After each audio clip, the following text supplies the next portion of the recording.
the house which I was making in Palgan, so I was there, and I fractured my leg, this leg. I had a crack from here to here. It was not a hairline crack. It was a proper decent fracture, nice fracture, which called for a plaster on my leg.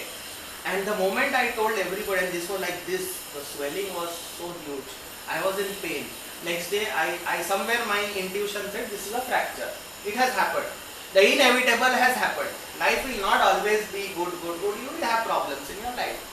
I went to the doctor, orthopedic said, I went to the X-ray further, I got the X-ray done, said decent, nice fracture, you may need a plaster, go to the orthopedic.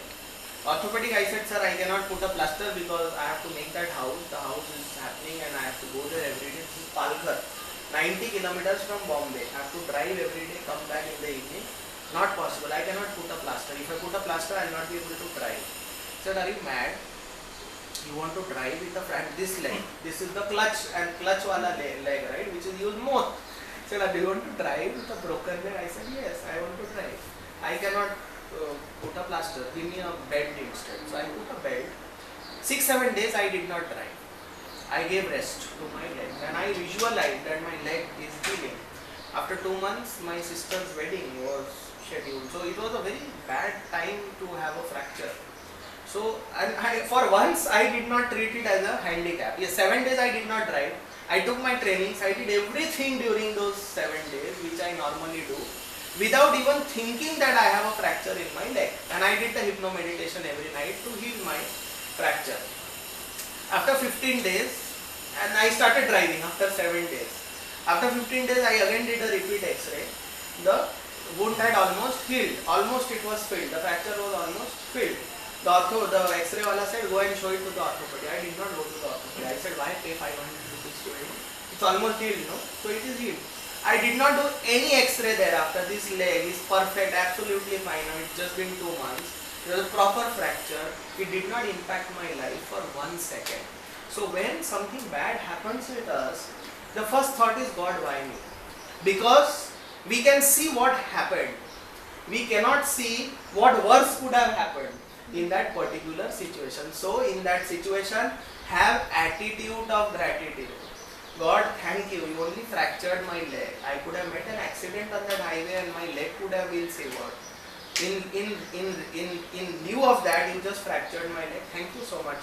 I will handle this with hypno meditation. That is attitude of gratitude in that situation. There is a brilliant story here which we were told in school when that teacher of mine had explained attitude of gratitude.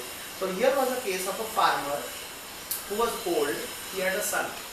So it was the busy ploughing season, just before the rains you plough the field, right, and then you have the rains and you sow the seed. So he was ploughing the field and the plough fell on his feet and he fractured his leg, the son of the old farmer, and he was the only son he had.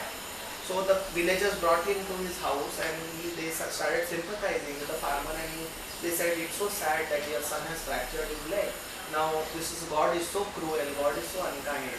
Now how will you kind of plow your field? How will you grow crops on your field? So he said, no, God is very fair, God is very kind and my son's leg has been fractured. We can see what has happened, we cannot see what could have otherwise happened in this situation. So the villager thought, this fellow is mad, he's crazy, he's lost it. His son's leg is broken and he's so sadistic, he's saying good that my son's leg broke. How is that? How cruel a father is he?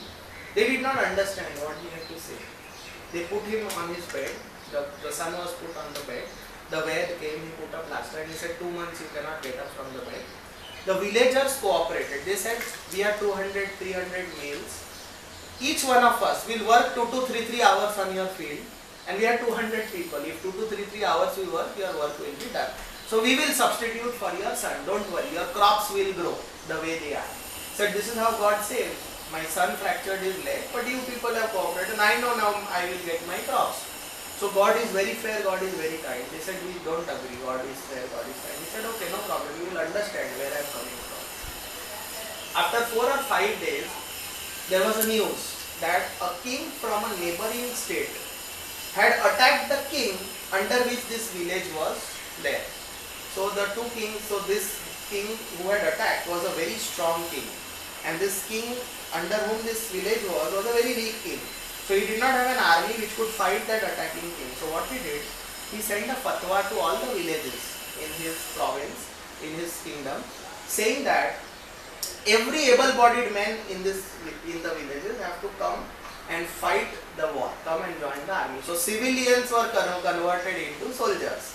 So the officers of the king came and they plucked from each and every house. They pulled out all those young men who were there in the village. They were forcefully dragged. They were hiding so that the king's people could not see them. They dragged them out and took them to the capital.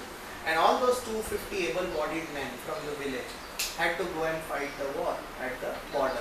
And when the war was over, out of the 250 men, only 25 returned back. 225 perished in that war. And this person's son was the only able-bodied man spared in that village because he had a fractured leg. He could not go and fight the war. So he remained in the village. Everybody else went.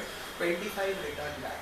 And that's where this man went to the parents of all those 225 people and said, now do you realize why I said what I said? And please, I am not coming here to put salt on your wounds. I am coming here to sympathize with you.